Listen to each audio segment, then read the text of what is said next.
Check out g2a.com for great gaming deals and use code Hatton for a discount. Hello, welcome to Hatton Games. Today we'll be breaking down a round between Cloud9 and Fnatic on Train. This is a fast execute from Cloud9 out on the A-bomb site using smokes and molotovs to flood the Fnatic defense and force them outside of cover. One smoke covers Cloud9 from anyone playing side, whilst the other locks Fnatic into the site with the molotovs. The smoker's side is placed in such a way that it allows Freakazoid to still face at the back of site where the CTs will be flushed out to. The molotovs are bounced off the heaven roof to land one at the back of site and the other in the middle. This creates a large area where the CTs can't be and nets them a kill because of it. It breaks down into a 3v3 very early on, and some individual plays along with trades from Cloud9 turn it into a 2v1 in their favour with the bomb planted. This put Crims in an unwinnable situation and Cloud9 end up taking the round. Skadoodle is the first one out of A main and throws first two flashes, one low and the other high. Then he throws the molotov that lands on the back of site. The key grenade that helped Cloud9 get the opening frag in the round was Skadoodle's flash. This was thrown before anyone else was out and blinded JW long enough for him to be out of position. After they get the two opening picks, he stops pushing forward and watches the site from Electric, also smoking off Pop Dog behind and being cautious of the B rotate. Unfortunately, he gets killed from behind by Pronax, who had pushed side earlier on in the round.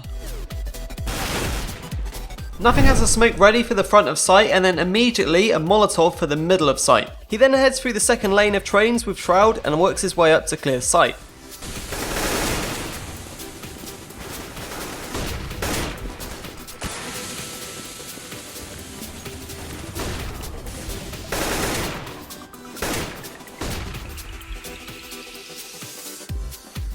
After the bomb is down, he makes a somewhat risky but individual play at Connector by jumping onto the booth to get the frag on Flusher. He then just plays a solid afterplant by not peeking and going off the info relayed from Shroud. Freakazoid's role is to literally just control the hell area.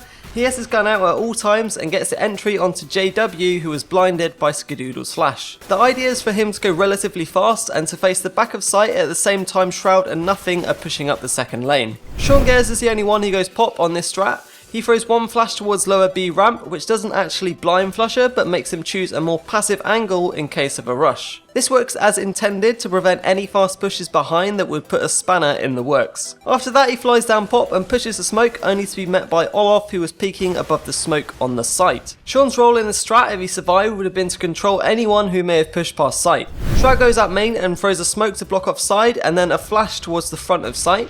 He then pushes the second lane with Nothing and also throws a molotov for the back of site. This doesn't actually deploy as it lands in the initial smoke, but if it was a little lower it would have been fine and guaranteed no one was close sight.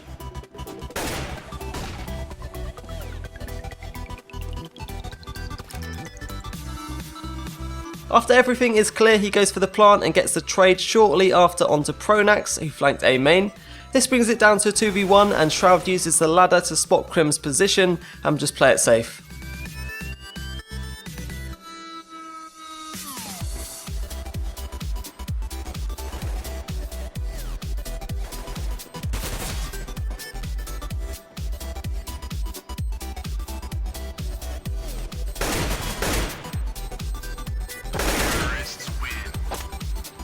As this is a force buy, JW only has a CZ, so he decides to try and get a close angle for an easy pick. Before he can even react, he is blinded by Skadoodle's flash and dies in a last ditch effort throwing a smoke to his feet. Olaf plays site and watches pop over the smoke. He manages to kill Sean Gares but falls back into two molotovs and ends up getting roasted. Crim smokes pop and counter flashes high. Once the molotovs come in, he hasn't got many options and just holds hell to kill Freakazoid.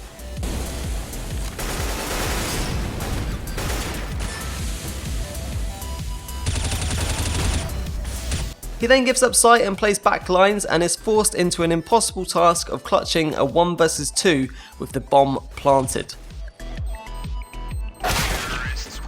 The great thing about this strategy is that it's such a fast-paced explosion onto the A site that the CTs have very little time to establish what is going on. The two molotovs corner the CTs into a specific area where you can expect them to be and pick up some easy kills with them in the open. I do think Cloud9's task was made easier with Pronax actually pushing his position at side.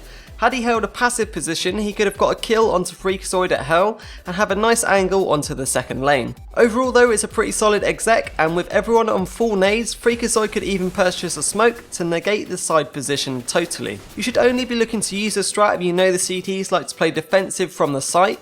The counter for CTs would be to play a heavy side and Hell presence, as I feel with that you can play a huge role in giving the Ts an awkward angle to check whilst pushing out onto site. That's about it for this strat. Let me know what you guys think about it and leave any feedback or criticism in the comments. If you want to see more of this kind of content, then definitely let me know. I've got a list of strats to go over from professional games that I feel will be useful to anyone playing CS at a high level. As always, thank you for watching, and I'll see you guys next time.